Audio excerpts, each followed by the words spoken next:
Good afternoon, and thank you all for coming today. My name is Scott Whitmore. I'm the Assistant Cultural Affairs Attaché at the U.S. Embassy, and I'd like to say what a pleasure it is to be here with Mateusz and his team from Międzynarodowy Instytut. Społeczeństwa, Obywatelskiego. Przepraszam, że nie będę mówić po polsku dzisiaj. It's better for you and better for me, but anyways, it's a pleasure to have us all here, and I want to thank the American Center for hosting us. Also, let you know that we did open up our new American Center upstairs, so please check out us on Facebook and all the events that we're going to be having here. So it's my pleasure to have Luisa Costa Ribasa here. He's a speaker that we, from time to time, are able to bring to Poland for a series of speeches and engagements with local audiences. It's made possible actually by a program in Washington called IIP, and we happen to have the Deputy Director here, Jonathan Hennick, from Washington, which makes it all possible. So thank you to that office. So Luisa Costa Ribasa is a reporter, journalist for over 35 years experience in Washington. He's covered, I think, 9 presidential elections, 50 countries he's traveled to. 3 years he was Deputy Director of Voice of America in Africa, and it's a great pleasure to have him here today. And again, I'd like to thank Mateusz and his team for hosting us here and organizing this great event. Thank you very much. Thank you so much. Thank you so much for a very kind and warm speech. My name is Mateusz Komorowski. I am president of the International Institute of the Civil Society Foundation, and on behalf of MISA Foundation, U.S. Embassy Warsaw and American Center Warsaw, I have honor and pleasure welcome all of you on third Polish-American seminar from series Discover America, entitled U.S. Elections and the Media. Today we would like to talk not only about US elections and the media, but also about democracy, about politics generally, political debate, smear campaign, etc. Many topics we would like to talk about this kind of things. Therefore, as our colleague said, we invited with US Embassy Warsaw Luisa Costa Ribasa, very experienced journalist who is right now US correspondent for SIC television. So thank you so much, Luisa, that you having accepted our invitation and you are with us today. Let me also introduce Maciej Gorgol, Secretary of International Institute of the Civil Society Foundation. Maciej will moderate our discussion today. So from my side it's enough. Thank you so much, and I wish you all a good, fruitful and interesting discussion today. Thank you so much. Okay, so once again, welcome to you all to this debate. As most of us here already know, in less than 3 weeks, America will decide who will be the next president of the country. So this election has been described by many as the most radical and the most surprising in the history of the races for the White House. It has also met with unprecedented interest, not only in public among the US, but also abroad. If we look at the numbers of the first presidential debate, it was watched by the record level of 81 million American viewers. It also stirs very heavy emotions. According to the recent poll by American Psychology Association, 53% of Americans feel somewhat or very stressed by the outcome of the elections. So essentially the choice here is between 2 candidates. On one hand we have the Republican Party nominee, Donald Trump, a skillful businessman who wants to make America great again, yet a candidate that is accused of misogyny and fails to commit to respecting the final outcome of the elections. At least that's what he pledged to do during the last debate. On the other hand, we have Hillary Clinton, Democratic Party nominee. She's a candidate with a rich experience in the public sphere and public offices. Yet, and she can write history as the first woman to become the President of the United States. Yet, she's a candidate that is still recoiling from the scandals over the use of her private emails, and also is accused of sitting in deep pockets of big businesses. thanks to his extensive knowledge and rich experience in the field of journalism, can shed some insightful light on those issues. Mr. Luisa Costa Ribasa, the floor is yours. Okay. Well, thank you. Good afternoon, everybody. I was told, and I've noticed that that is true, where I have been to 4 universities to do some lectures this week. But I was told that the Polish people is very well aware of what's going on in the United States and very well informed, and yes, you are. So I'm going to spare you the standard PowerPoint presentation about the separation of powers and this and that and whatnot, because I think also due to the long standing relationship between Poland and the United States, there's more knowledge about that here than in most places. So I would say that I'm going to speak for a little bit and try and raise some points for discussion, and then I'd rather engage you in a debate and all of us, and just answer questions and just, I think that's better for the kind of audience we have here today. And so the one thing that people ask me the most when I travel outside of the United States is, how did that clown get to be the nominee of the Republican Party? How is it possible? Well, for everything there is a reason, right? The first thing I'd like to say is, it's possible because in America, people really do have opportunities. It's not called the land of opportunity for nothing, and it's not just, the Portuguese guy who arrived 45 years ago as a truck driver, and now he owns his own trucking company with more than 150 trucks in Northern California. Or, the movie star who was a refugee and now he's a millionaire. There's also a promise of equality in the access to opportunities to serve in public office. If you remember, President Richard Nixon's father was just a very modest owner of a gas station in California. Bill Clinton was an orphan. He was so poor that back then he lived, in the poorest part of Arkansas. And so Barack Obama he is the first generation American, and he is the son of an African immigrant. So we're not talking about only the big, powerful family names having a shot at running for president, as would be the case of the Bush family and now the Clinton family. So this is one of the reasons why Trump is a candidate. He has an opportunity, he has a shot at it. People accept that even a guy like him must have an opportunity to step forward and make his case, and maybe he can get away with it, and he did get away with it. So that's the first thing I would say. Patrick University of Jagiellonian in Krakow, but I still live in Warsaw. My question refers to the fundamental rights in case of the United States Constitution, which is of course the free speech, which is covered by the First Amendment. Don't you think, Mr. Lewis, that all those, as you said, hot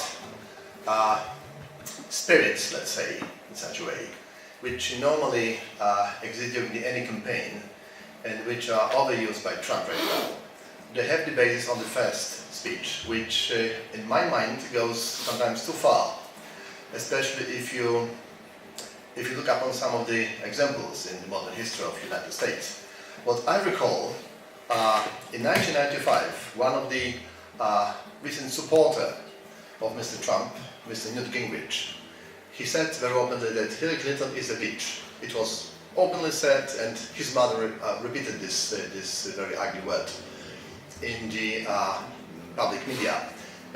Do you think that there is any chance, any good cause to start a pan-American debate about the First Amendment results in the public American life? Because sometimes I think that it's something which is, of course, an interesting example of free expression of any of the emotions of person, but on the other hand, it's very offensive. Thank you. That debate already exists, and I saw it. I arrived in the United States from Portugal, where I was born in 1984, and I went back to the university in the United States. And there was a lot of debate back then about the politically correct speech. Can you say things that are offensive to other people? Yes, you can. Is that legal? Yes, it is. Should it be legal? Yes, it should. That's my view on the First Amendment. That's why, it says there in the Constitution that, that right cannot be abridged by the government. So you cannot have a law that says you can't say that.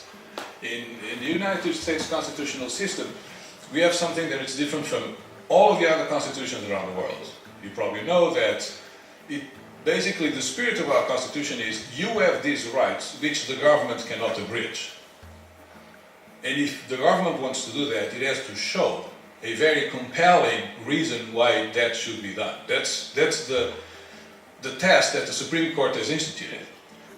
I was just scanning through your tweets. You tweet, right? Yeah. And it seems like it's like an obsession with Trump. Yes, I agree. And I'm just curious, I'd like to get to the root of it a little bit, because you talk about simplistic arguments and things, but some of what you presented here and also what you have on your Twitter it looks pretty simplistic and pretty vulgar in a lot of cases. Yeah. What is it about Trump that you really dislike? Because I'll just say one thing, that you call somebody, stupid or something like that. I mean, a guy who's a billionaire, who's possibly going to be the next president of the United States, it's hard to call someone like that stupid, especially as they blow up the political system on top of it and really initiate something that's quite revolutionary in my view. I mean, in anybody's view, for or against Trump. So I'm just curious what the root of your disdain for Donald Trump is. Is it related to the illegal immigration issue and maybe thinking that he's a racist or biased or something like that? Two things about Trump. One is I do publish insults on these trolls on Twitter because I think the trolls need to be told what they tell other people. So I actually have, it started one day, I think, with trolls, and this is where I'm coming from on Trump. I made a comment about gun regulations in the United States. Something along, the NRA is actually being complicit with terrorism because they don't want people on the no-fly list to be banned from buying a gun. And I was attacked by like 100 trolls. And that got me interested in trolling. And in trolling back. And no, I haven't had the time yet. I've been collecting handles from people on Twitter who are trolls for the NRA, because I want to start a trolling section on a separate Twitter account, because I really want to get to the bottom of it. Like, how many trolls are out there? What's the percentage between serious messaging and trolling messaging? So I do a lot of trolling of Trump supporters and of Trump, and I go to the Trump page on Twitter and try and troll them to see what kind of replies I get. It's an interesting education, because the amount of trolling out there is very amazing. It's pretty amazing. Yeah, and I don't like Trump. I don't hide it. Aren't you afraid that the dogging Trump, the way a lot of media does, is gonna come in a backlash? Like people, because he's not a working class person, but he actually uses the language of working class people. You said that it's very anti-American what he's doing. I actually disagree with that. I think there's great tradition in using such language in America. It's just something that American people don't want to admit in some way. But aren't you afraid that it's going to create this backlash where people who actually belong to the working class or who belong to this group that Trump in some way represents, they will go and vote? Because this is one of those things in America that not everybody goes and vote, right? The turnout is not that high. So you will actually motivate these people to go because they will be so angry about this whole thing that is coming at Trump from the other side. Well, it depends on whether or not the so-called traditional politicians start paying more attention to what's going on here. This is a warning bell. Are they going to pay attention? I don't know. If I were them, I would pay attention. Because the reason why this is happening is because the existing party structure, even within the parties, they're not responding to to what people want. I'm not sure how far this is going to go. It depends on what's going to happen a lot with the Republican Party. Are they going to be able to keep the party united? I don't know. I think they're going to go through some really serious internal debate, because on the Republican Party this did not start today. It started a while ago. It started with Goldwater. It started then with the evangelicals. The evangelical wing of the party, which kind of showed its force in the 1990s, it took their time. They were also unhappy with the Republican Party. They thought the Republican Party should go more to the right, that should restrict immigration, that should ban abortion, should be very conservative on social issues. And they took their time to grow and have impact within the party. They lost it some because of the Tea Party. The Tea Party started in some ways this most recent wave with John McCain in 2008, when he chose Sarah Palin for a candidate to vice president. He really gave that wing of the party a voice. I don't think he knew what he was doing. He had no idea that this is what was going to happen, but this is what he did. When he got Sarah Palin and he put her up there, and because she was very media savvy and she managed to maintain a very active presence in the media, she was able to help the Republican Party win a majority in Congress in 2010, and the Tea Party became a very strong force within the Republican Party. And then the Republican leaders used the Tea Party to go after Obama. It's like, oh, this is great. These are the nutty people. Let's use the nutty people to go after Obama. We don't have to go after him. We let these people do it, and we'll stand to benefit from Obama's weakening. Well, they did not weaken Obama enough to win in 2012. But now it's too late. Now the Tea Party is too big. So this is a serious problem for the Republican Party. What to do with this wing? What would the election of either of these two candidates mean for Poland? Do you think that Poland would be somehow influenced by this choice, or do you think it would not carry any weight as far as Polish international relations are concerned? And please provide a brief answer to that question. Yeah, brief. Thank you. Yeah, I tend to talk too much. In short, I think that this money above all things approach that Trump has to foreign policy may have a consequence for Poland, because if Putin thinks that Trump is not such a big defender of NATO, he can start to push the envelope. He's pushed the envelope in Georgia, he's pushed the envelope in Ukraine, now he's deployed weapons to Kaliningrad. So if he feels that there's a weak spot somewhere, he's going to push there. So that may not be very good for Poland. On the other hand, Hillary Clinton is going to stand up to Putin. Well, will she be able to stand up to Putin without having a military confrontation? We're hoping so, but that's the other risk. So in every scenario, there's risks and there's benefits, But going back to Trump, he does not govern alone. So even though I don't think he'll be able to weaken NATO, formally speaking, because we have checks and balances in the American government, and he's not going to be able to do whatever he wants just because he wants it. The Congress has a lot of power over what the president does, the courts have a lot of power over what the president does, and I think there's a learning curve once you arrive at the White House that you immediately become aware of a lot of things that you were not aware before you got in there. You get a reality check, and a lot of people, they say, oops, I can't say half the stuff I was talking about. I can talk about it, but I can't do it. I really can't do everything I was going to do. So I think if he wins, he's going to be faced with that. But the one thing that would worry me the most would be the fact that Putin would think he can get away with stuff just because he thinks Trump wants to have a good relationship with him, and he will try and explore that to look for soft spots and get his finger through. Okay, was that brief enough?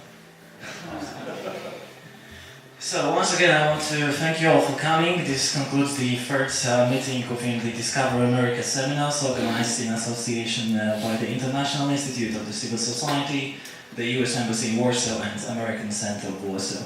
If you wish to carry on the discussion in the corridors, feel free. And once again, thank you, and thank you, Mr. Ribas, for coming and joining us today.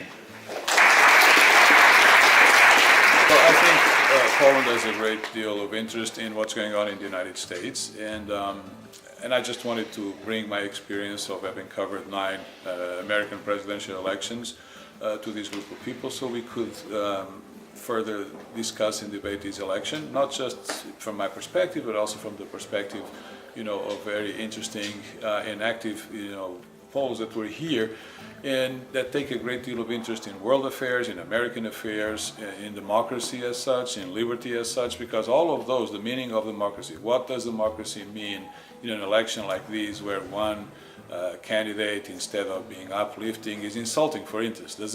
What's the impact of that? How should we look at that?